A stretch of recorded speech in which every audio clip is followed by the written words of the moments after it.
C'est une ville dévastée que les Philippins découvrent ce samedi. Tacloban, 220 000 habitants, est à terre et plus d'une centaine de personnes ont trouvé la mort.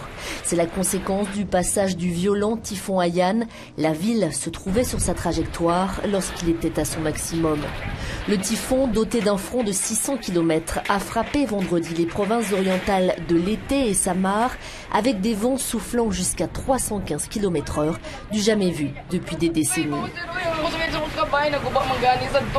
Je n'aurais jamais pensé que les vents seraient forts au point de détruire ma maison. Je ne sais pas ce que je dois faire maintenant. Ces scènes de désolation font craindre le pire pour d'autres localités qui sont injoignables ce samedi. C'est le cas du port de Guyane, 40 000 habitants, point d'entrée du typhon sur les Philippines. 15 000 soldats font route ce matin vers les zones les plus touchées.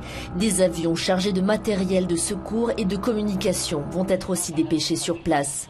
Le typhon évolue désormais à 440 km à l'ouest de San José, une ville située dans l'ouest de l'archipel.